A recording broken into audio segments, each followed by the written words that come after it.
Welcome back to another lesson.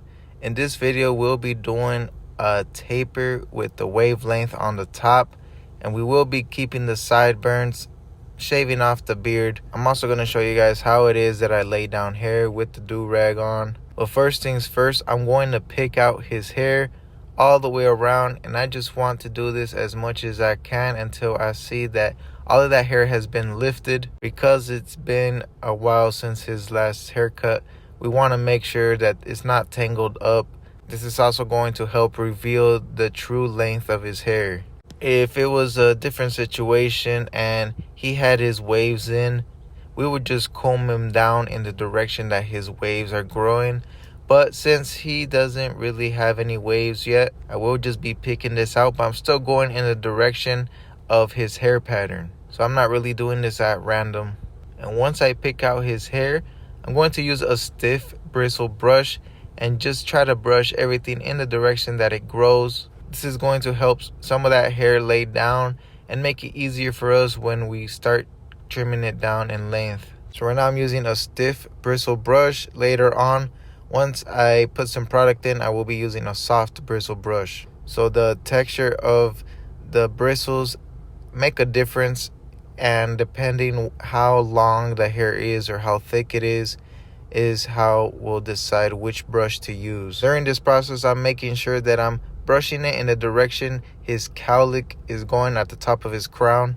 If the hair is much longer and you can't find where the cowlick is, it's usually going to be in the top of the crown. It could be either in the center, in the left, or the right, just wherever you see that it's a little bit lighter. And then around that area, you can start to brush it in a swirl direction, and then that will help reveal the cowlick a little bit more. So we want to make sure the cowlick is revealed before we start cutting, just to make sure we don't accidentally cut against the grain. Some people have two cowlicks, everyone's different, but we want to make sure we cut in the direction that the hair is growing. If we were to cut against the grain accidentally on the cowlick, it's going to look very light. So our goal is to cut with the grain. Right now I'm using the Cyborg clippers by Gamma.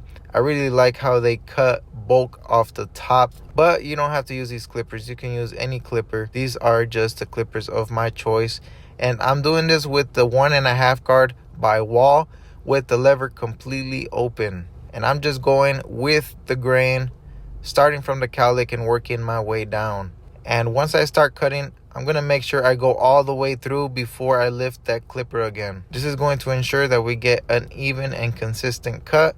We can repeat it as needed, but try not to stop halfway through. Go all the way to his hairline or to his sideburn, depending what area you're working on. And I'm going to do this a few times in the same areas just to make sure that we're not missing any hairs and that the entire length on the top is being cut evenly. Just the most important thing is his crown area, to make sure we cut in the direction it grows. Now his hair isn't that thick as far as density. If we had a different client with much thicker hair, I would do this with the 1.5 guard closed, but in the crown area I would open the lever. Since for some clients it tends to be thinner in that specific area, we want to try to keep that darker. Or especially clients that are thinning in their crown, that's when I would try to be a little bit more careful and not remove too much hair. I would instead use a bigger guard or apply less pressure. It all just depends on the situation of your client's hair. So I do take a few minutes going all the way around, making sure that I'm cutting consistently and not missing any hairs. Notice how I always change the direction of the way I'm cutting with the clippers. It's very important to follow his natural hair pattern. And it's always best to do this before we start putting in any guidelines. That way we already know what the length on the top is going to be, and we can blend everything in to that length. Because if we were to do the taper first and then leave the length on the top towards the end, there's a good chance we're going to have to do extra work to try to blend everything in together. So if you know that your client wants to take off length, do that step first. It's going to help us with time and avoid additional work later on. And as soon as I'm done making sure that everything is cut evenly with the 1.5 guard, I'll take that guard off and put on my 0.5 by Stylecraft, and I'm going to do this with the lever completely open as well. All I'm going to do is clean up the areas around the taper and his ears. This is also going to help us with the blending process. And same idea, I'm going to make sure everything is cut evenly with this guard all the way around, just in the lower areas, so it won't be so bulky. And so when we put in our guidelines, we'll be able to get a sharper result. And remember, I'm doing this with the lever completely open. Just avoid going too high on this step to not make his hair look too light or thin.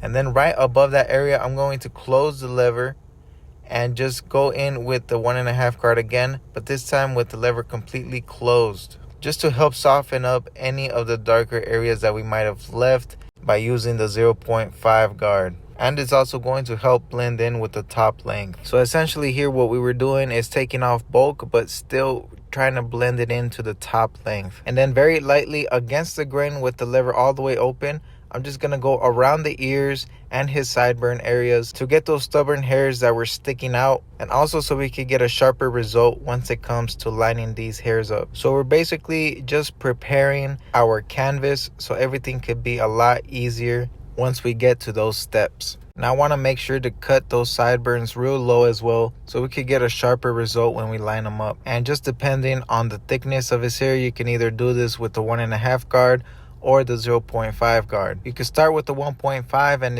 if it's still too long, then you can just trim them down more with the 0.5. Now that we took off the majority of the bulk, I'm going to clear up the space with my blow dryer just so we won't have such a messy area and have hair all over the cape. Now that his hair is shorter, I'm going to use a soft bristle brush to help lay all the hairs that were lifted during the cutting process. I'm not really going to spend too much time on this step because we will be brushing in his waves later on after the taper is complete. But this is just going to help some of those hairs that are sticking up. So basically everything that we were doing up to this point was preparing ourselves for the cut. That extra time that we take in preparation is going to help a lot with the result at the end. And we will take a little bit longer on this blend just because of the length that he had when he walked in. We can tell it was a while since his last haircut. Something I like to do is line up his sideburns before we actually put in that bald line. It just helps me get a better visualization of where the sideburns should be so we can get a better consistent lineup. I like to start from the back side of his sideburn first and kind of bringing it into the center to make this into a point. The length of the sideburns is going to be down to his earlobe, but that's preference of the client. So just ask how long you want your client's sideburns to be. Some people prefer them shorter, others longer, so just ask them and see how long they want the sideburns. I'm going to clear up that space around the ear as well and line this up. This is going to help us get a better shape for that sideburns. Once I completed the back side of the sideburns, I'll work on the front side on the C cup and try to connect this all the way down while keeping a consistent and round shape on those C cups. I'm going to bring this all the way down, and remember, I'm trying to center it in so it can be a point down the center. The reason why I'm cutting in from both sides of the sideburns and trying to line it up in the center is because sometimes if we were to keep the sideburn all the way to the right, like close to where his ears are, it would cause us to push that C cup in by a good amount, and once the hair is growing in, it's not gonna look as clean and the client will notice that you brought it in too much. Instead of pushing his C cups all the way in, I'm just bringing both sides in from each side to still keep that natural shape while making them sharp. And doing this step first is also going to allow us to keep the arch dark. You'll see how we'll set in that guideline when we're starting the taper. That way we don't blend that whole area out and the lineup is still going to be noticeable. And we'll just adjust the line little by little until we're happy with the result. And before moving forward with the haircut, I'm going to repeat those same steps on his right side so I could try to match the shape of the sideburns as well as the length on both sides. So same thing, I'm going to start from around the ear and work my way on the back side of that sideburn so it can help us visualize the shape before it's even created. And before starting the C cup, I'm going to face my client towards me just to make sure I put in that line at the same height. That's very important when it comes to the lineup. We can have a very straight line in the front, but if those C-cups are not even, it's going to throw off the whole edge up. So make sure the arches are at the same height as well as keeping the same shape. So remember, I'm trying to bring the sideburn into a point down the center rather than favoring the left side or the right side. I'm just going to do this down in the middle. And to facilitate that, I'm going to use the corners a lot. That way we can be a little bit more precise with our lining. We can always take off more hair, so if you're not happy with the shape of it, we can adjust it as we're doing this. But it's better to start wide and then we can make them thinner little by little. This way we won't push that C-cup in too much and we'll have more control of the shape. Also, my client's going to want his mustache and his goatee lined up, but I'm not going to focus on that right now since we will be putting on the Durag later on in the haircut. That's when I'll start lining up his mustache and the goatee so it can give us time for it to dry.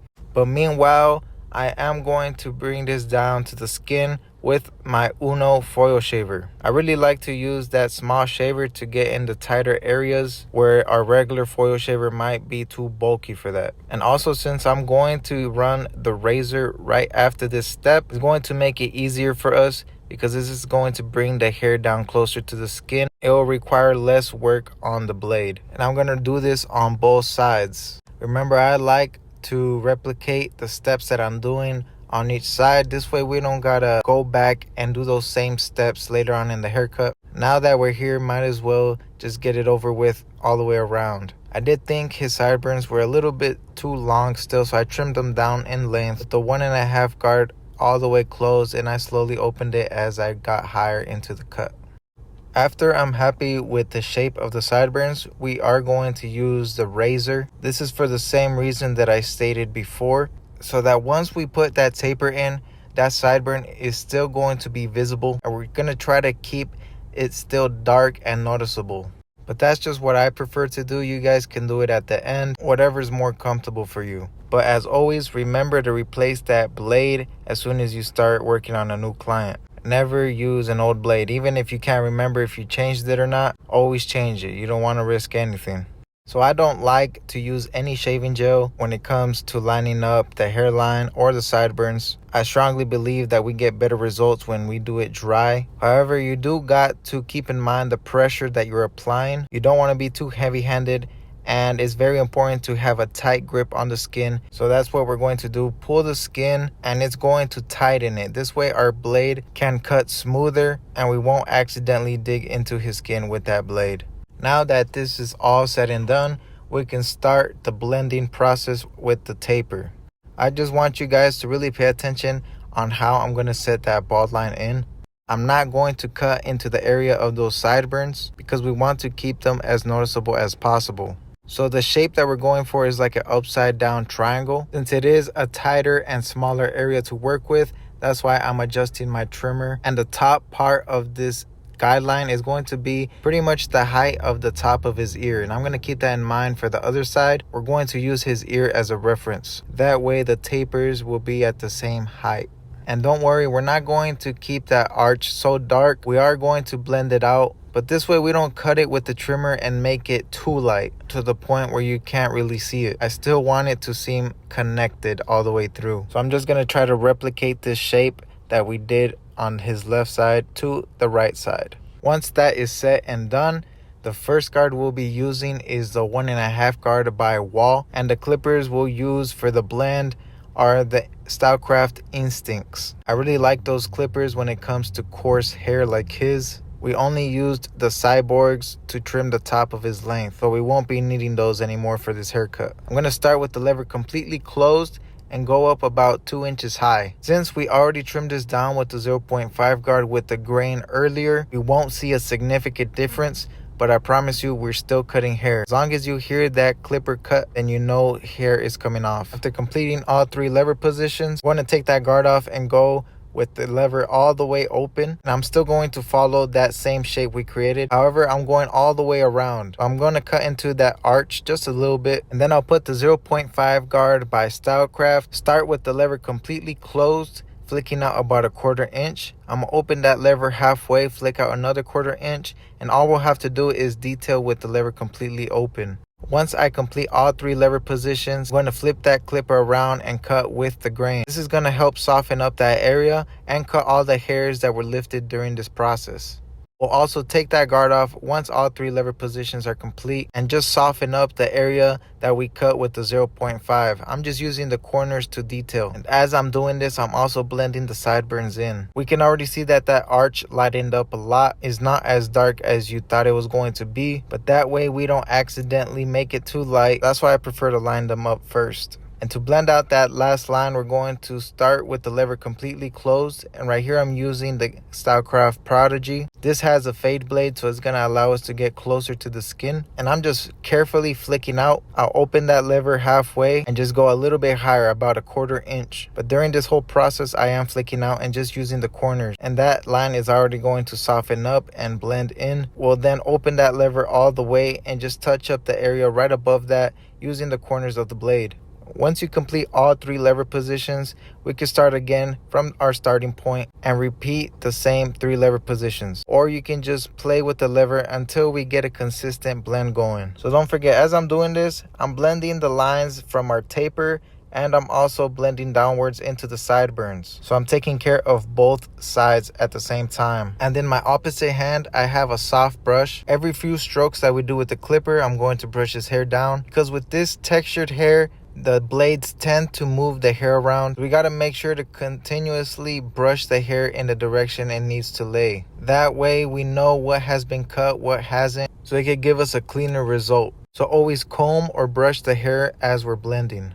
And before starting the back, I am going to just blend out the other side since we already set in that bald line. But the order doesn't really matter. That's just up to you. So I'm going to start again with the 1.5 guard and the lever completely closed. I'm going up about 2 fingers high, and then I'll open that lever halfway and flick up a 1/4 inch. Finally, I'll open that lever all the way and just flick out into the bulk. We want to make sure that we don't see any noticeable dark areas. Then with no guards, I'll open that lever all the way, and I'm just going to follow the shape that we created at the beginning on the top and the bottom side. So it's almost like creating a circle around it with that step. Now I'm going to repeat the 3 lever positions with the 0.5 guard, following that same circle shape that we created with no guards. So I'm blending the top and the bottom as we're doing this. And notice as I'm going higher into the blend, I'm just focusing on using the corners of my blade. It will allow us to get a cleaner and more accurate result. And sometimes that line won't blend out all the way the first time around. So that's why I repeat the lever positions from the starting point. Work my way up, opening that lever little by little until we can get a consistent blend. I like to detail as I'm going through with all the steps, so it can be easier when it comes down to blending out that last line. You can soften up that area between the 0.5 just by taking the guard off and tapping with the corners and the lever completely open. And now it's time to blend out that last line using my clipper with the fade blade, going in with the lever completely closed. And keep in mind, we're not trying to cut off the arch area. I still want that area to be noticeably dark, but I'm following that shape that we created with the trimmer and flicking out. So just a quick recap. Starting with the lever completely closed, flicking out about a 1/4 inch. I'll open the lever halfway and flick out another 1/4 inch. And we're already going to see that line soften up. All we're going to do with the lever completely open is touch up any noticeably dark areas. And I'm going to do that with the corner of my blade, just to be a little bit more careful and precise. Then I'll repeat the steps just to get rid of any imperfections in our work. I'll also be detailing with our trimmer to get out those harsh lines that we might have left. I really like to detail with the trimmer. I find it to be a very effective technique. So if you haven't done that already, I do recommend you start implementing that in your everyday routine. However, it does take some practice and you have to be a little bit more careful because you can easily mess up detailing with the trimmer. However, if you're not comfortable yet to do that, you can just start by putting the guards on again with the 0.5 or the 1.5. You'll still be able to get those darker areas out by putting the guards back on. Just detailing with the trimmer helps me skip that, and it allows me to be just a little bit more efficient and quicker. As we kept cutting and brushing, it revealed some hairs that were sticking out, so that's what I'm doing here, just taking care of those as we go, so I won't lay my eyes off of them later on and accidentally forget to get them. So if I see something, I'm going to go for it right away. Getting back to the detailing, notice how I kind of angle the trimmer. This way the only part that touches his scalp is the corner of that blade. And I'm being very light-handed and gentle with it. And now that both sides are complete, I'm going to move over to the neck taper. And I like to set in that bald line right underneath the earlobes. It tends to be the perfect height regardless of low taper or high taper. However, you don't want to go too high where it reveals the client's occipital bone. Some clients have a more prominent occipital bone. Others is pretty hidden, but everybody has one and you don't want to bring the taper above that. So just be mindful about it. And once we're done with this line, making sure it's as straight as possible and even on both sides, I'm going to put the 1.5 guard on. And I'm still going to keep in mind on that occipital bone. I don't want to make it too light in that area. So I'm going to try to have the lever completely open and flick out right underneath it. What we do with the 1.5 guard is essentially establish the highest point of our blend. So we shouldn't go above this area when we're blending in the next guidelines. So don't forget, in my other hand, I have that brush to continuously brush as we're cutting. If you think the hair is already even, brush it down and continue to cut. If you hear that clipper trimming, then you know there's still some longer hairs in that area. So that's why it's important, even if we can't visually see it, but if you hear that clipper still cutting, it's going to help the result look a lot cleaner at the end. So make sure that area that you're working on is cut evenly as possible. Since there's more space to cover, that's why I'm creating the guideline a little bit wider, but still not so high that we won't go above the 1.5 guard. I'm going to cut repeatedly for the same reason, just to make sure everything is cut evenly. Once that's set, I'm going to put the 0.5 guard, start with the lever closed, and just flick out a 1/4 inch. So all the steps are the same. Nothing is changing here, just a different area that we're working on. So I'm going to make sure everything is cut evenly with the lever completely closed. Then I'll open that lever halfway and flick out a 1/4 inch. I'm going to make sure this whole area is cut evenly as well. And you're already going to see that line pretty much soften up. We're just going to have to take care of those darker areas right above it with the lever completely open, and I'm just using the corners and flicking out. If you're flicking out appropriately, it's going to blend perfectly into that 1.5 guard. And then we're just going to keep detailing as needed until we can get a consistent blend from this point forward. I always think it's important to detail as we're going, especially right before blending out that last bottom line. Since our eyes are focused above that line and that blend isn't completely connected yet, it will allow us to see the details a little bit more clearly, since our eyes are just focused above that line. So I do take a little bit extra time to detail on this step before connecting the blend. So you could just play with the lever a little bit. If you're unsure of the lever position when you're detailing, you could start with the lever all the way open and slowly close it until you see a difference being made. Once that line is completely blended out, I do like to take the guard off and touch up the areas that we first started with the 0.5 guard and the lever closed.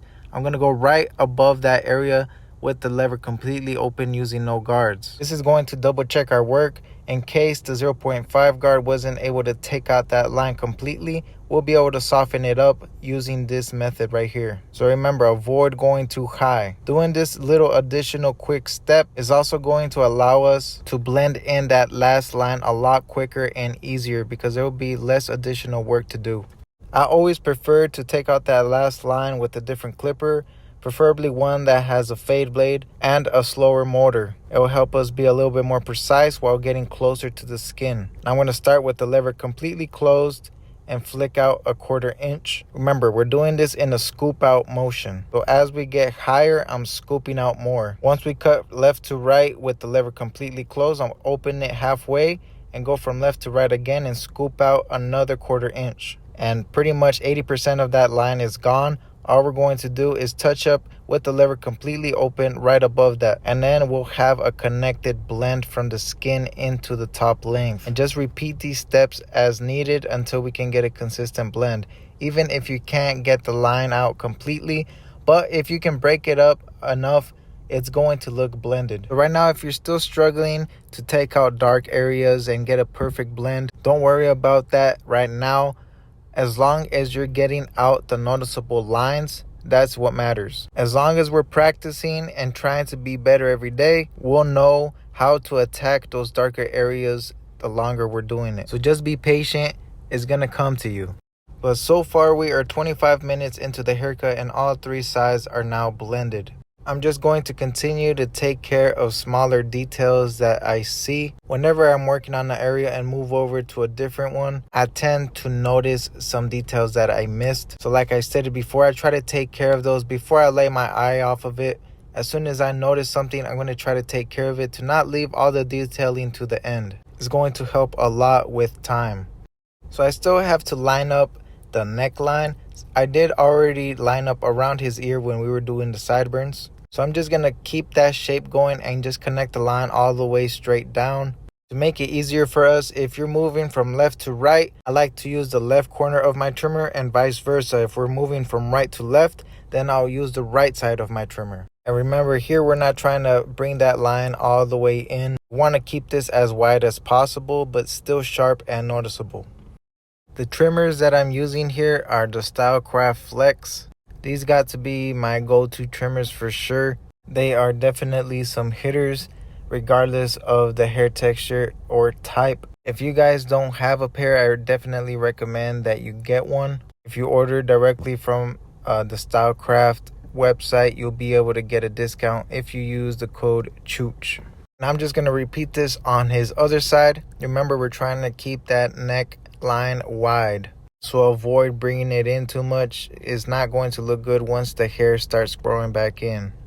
And you can always go over the lines that we already created with our trimmer just to ensure that there's no extra hairs sticking out and make it as sharp as possible. If you see me going over the lines a few times, I'm not changing the shape at all. I'm just making sure there's no sharp turns. We want this curve to be as consistent as possible flowing through. And the way I did the side tapers, you don't have to do them that way. I just prefer to do it like this when they ask me to keep the sideburns. It's just a different way to add a different style to the look. Doing it this way, it just helps the sideburns and the arch look connected rather than having a disconnected look. But ultimately, that's just preference. At the end of the day, however you want to do it. I just thought I'd show you guys that there are multiple ways to do a taper. Now that we're essentially done with the sides and the back, I am going to trim down the top just one more time to make sure that we got all the hairs that are sticking up. And I'm still doing this with the 1.5 guard and the lever completely open.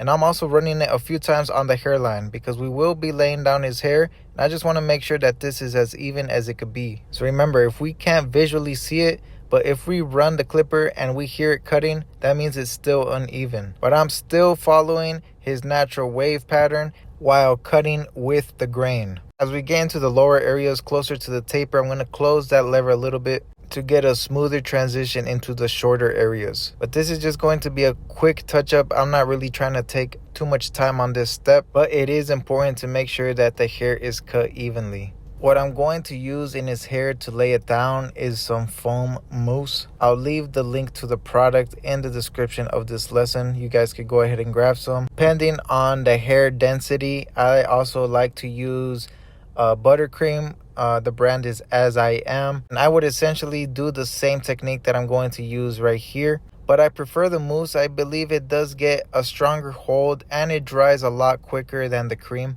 But I'm just going to apply this on his hair very thoroughly. I'm not going to be stingy about it at all. Definitely going to apply a generous amount. But before doing that, I'm just going to try to make sure I blow away any hairs that are stuck in his scalp, just so it won't be so messy. I'm just going to directly apply this on his hair. We're going to rub it in afterwards. And the area that is a little bit more important to focus on is his hairline. We're going to lay down his hair first before lining up the hairline. That way his hair is laid down properly in the front. And once he goes home and puts on the Durag himself, that hairline is still going to be straight. Once I pump some of that all over his hair, I'm going to rub this in with my hands first before using the brush. This way, we spread it out evenly across his head for the best results.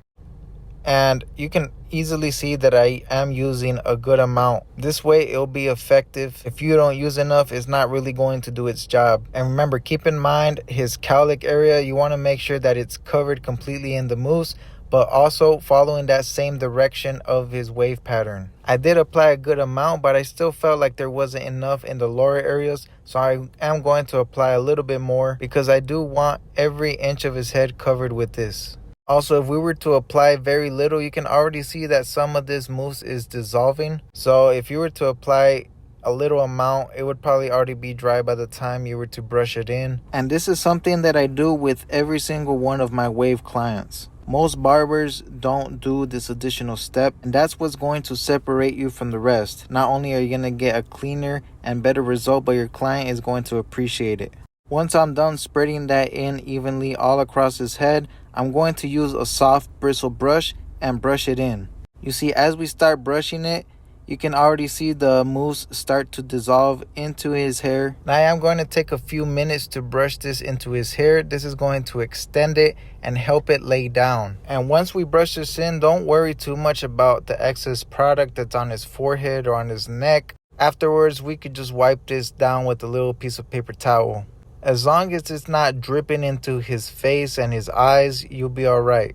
And like I said, you can also do this with different products of like an olive oil cream, a shea butter. It's going to give you the same result. I just prefer the mousse because it's quicker when it comes to drying and it's going to help with time. But if I was to recommend a client what product to use, I wouldn't recommend them the mousse, because the shea butter is actually going to give a longer lasting effect that will possibly last throughout the entire day. After a few hours with the mousse, the hair might get frizzy, some of it might start lifting. But regardless of that, the main reason we're doing it is for the hairline, so it can lay down. It's going to help us get a cleaner and sharper line. So you see, I was just wiping off the excess amount of product that was on his forehead, and I'm going to use a soft hold hairspray just to give us an additional hold when we put on this Durag. I'm not going to apply too much, just a soft amount all across his hairline. When it comes to applying the Durag, it just depends which one you have, but this one has a very noticeable stitching, and I'm going to do the stitching on the outside. I'm going to apply this softly on his head right now, making sure that the Durag is placed flat onto his head, and I'm just going to tie this pretty tight in the back with a knot. We are going to adjust the position of the Durag in just a minute. I want to make sure that this is as tight as it can be so it won't become loose. So now all the way around, I'm just going to pull the Durag down so it can become tighter and closer to his scalp so it can really lay that hair down. And I'm going to hold both ends as I'm doing this. And just go all the way around pulling the Durag. Just make sure you hold the front end when you're pulling the back, because it might cause the hair to lift and not lay in the direction it's supposed to. So always hold the opposite end down as you're pulling it. It's very important for the Durag to be on tight. That's going to give us the best result. And if you feel like it was loose, just untie the Durag and redo it again. It's extremely important for it to be tight. And to speed up the drying process a bit, I am going to use a blow dryer at high heat, but I'm going to use a diffuser. This isn't necessary. You could do it without the diffuser if you didn't have one. I just like it because it distributes an even amount of heat. But I'm going to do this for a few minutes just to make sure everything can dry properly. However, if you do have it at high heat, just make sure you don't stay in one area too long because you can easily burn your client. So I'm just constantly moving it across his scalp. So I'm just going to do this for about 1 to 2 minutes. Obviously, the longer you do it, the better though. But we're not trying to take too long either and run behind in our schedule, because right now we still have to line up the front and his facial hair. But even if everything can't dry completely, you really want to focus on the hairline area, because that's what we want to be as dry as possible. Especially with our trimmers, the humidity will definitely affect the way it cuts.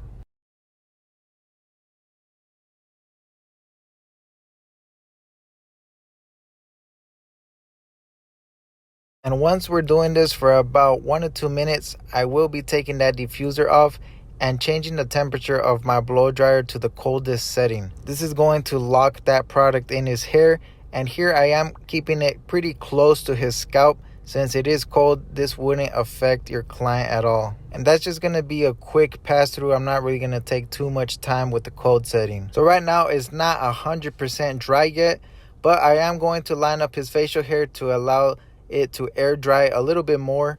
So I'm just going to trim down his mustache and his goatee just a bit. I think a good universal length for the mustache is with the 0.5 guard and the lever completely open, going with the grain. Regardless of the hair type, this is going to cut all the hairs that's just sticking out and keep the majority of the length, and we'll just line it up as needed. So I'm just going to speed up this process a little bit. I'm not really changing the shape of his facial hair. I'm trying to keep everything natural, just making it cleaner and sharper. Just make sure to get all the hairs underneath the neck, under the jawline. We don't want to miss any hairs. I'm just going to follow it with the foil shaver. However, I'm not applying too much pressure because his skin and the texture of his hair is prone to ingrowns. So try to avoid minimal pressure if you can. And right after that, I'm going to line up and follow everything with the razor. So during this time, we allowed the hair to dry a little bit more and have that product set in his hair. I'm just going to pass really quick one more time around this hairline area because we want that to be as dry as possible. And I'm going to loosen up the Durag, pulling it from one end and just lift it forward. So when I take off the Durag, I'm not just ripping it off, I'm pulling it in the direction of his hairline. That way it'll avoid lifting up any of that hair. And now that we took off the Durag, I'm just going to blow a little bit of air just to ensure that there's no humidity there. But right away we can already tell that his hair is laid down. This is going to give us a better result when we're lining it up. Whenever I'm doing the lineup, I like to adjust my client's head. That way we're at eye level. The angle that you're working on plays a significant role during this process. So try to adjust your client's head, and I usually always start in the center and work towards the right side. That's because I'm standing on his left side, so I feel like it helps me get a better visual of where that line should be. And I'm not picking this line up at all, even on his edges where it's a little bit thinner. I'm still just lining it up straight through. I'm not going to pick up the line on that area. And my client did request for some enhancements, so afterwards we will fill in those light spots with some enhancements. But I'm trying to keep this line as natural as possible without pushing it back. And whenever I'm going to work on the vertical bar on his right side, I be sure to just turn my client's chair all the way around so I can just get a better visual of what I'm doing. Don't forget that we're creating a straight line on a round canvas, and everybody's head is different, but towards the edges, that's when your client's head is going to start changing the shape and kind of like dip in. So we have to keep the shape of their forehead into consideration when we're doing the lineup, and that's where we're going to start curving the line as well. So we got to follow his head shape. Otherwise, if we were just to go straight through and not keep that in mind, that line is going to end up looking rounded, and we don't want to give nobody that rainbow hairline. When your client faces down, it should be more of a U shape rather than an N shape. So after we're doing the hairline, you can always tilt your client's head a little bit down just to ensure that you have that U shape, and you'll also be able to see if both edges are at the same height. Also, don't forget to look in that mirror behind you. You could just face your client towards the mirror and stand behind them. You'll be able to really see where you need to pick up the line. The mirror is a very important tool in the barbershop, and we need to use it. So whenever I change position of the chair or where I'm standing, always adjust your client's head to make sure you can see both sides whenever you're lining up. As I'm working on the right side, I'm still looking at the left side and just keeping an eye on it to make sure I'm not picking one side higher than the other. We want to try to make this as symmetrical as possible. Like I said, even on those thinner areas, you don't want to pick up the line unless your client specifically asks you to. So we're just going to keep lining him up and adjust the line little by little as needed. After we're done cutting into his hairline with our trimmers, I'm going to follow right behind with the razor. Don't forget, I had already replaced the razor at the beginning of the service, so I can keep on using the same one. And I'm not using any type of shaving gel. I'm doing this dry for the best results. Just a reminder, you gotta have a good and tight grip on the skin. That's going to help the blade do its job and glide smoothly on the skin without causing any type of irritation. And don't forget to line up the area around the ear with the razor as well. Sometimes our trimmer or the foil shaver can't really get into those tight spaces. Regardless of what hairstyle we're doing, I always go around the ears with the blade. And on the neck area, try to not be so heavy-handed with the blade either, especially with this texture of hair. The neck is a very sensitive area and you can easily irritate it or cause ingrowns. But it's best if you just ask your client if they want the razor on the neck. I feel like it's 50-50. Some do want it, others don't. So you should always ask. And with the razor, I'm not bringing the lines in at all or changing the shape. I'm literally just lining it up to where I did it with the trimmer. We're just trying to make these lines sharper and get rid of those really small hairs that the trimmer can't get. The razor holder that I'm using is the Tomb 45, and I really like this one. It has some weight to it, and you can also adjust the tension on the pivot. It has a little screw on it for that. And the actual razor blades that I'm using are the blue Dorco Platinum blades. I've been using these for years and they're always very sharp, and they keep their sharpness throughout the whole haircut. So it's very rare when I gotta use two blades on one cut. So now I'm going to apply some enhancements, mostly to cover those lighter areas in his hairline. This is going to give the illusion of it being a lot fuller and thicker. However, I'm not gonna apply too much. It's just very minimal. You don't want the enhancements to overpower the haircut. Remember, enhancements should complement the cut. They should not make the cut. And if you guys are still struggling to get a sharp and even line naturally without the use of enhancements, I recommend you work on that first before trying to add enhancements into your routine. I'll leave a link to the airbrush that I'm using in the description of this lesson, as well as the enhancement color. The brand for the color is Heavy. I've been using that for a while now, and I find it to be very effective, and it actually stays in the hair and dries quickly.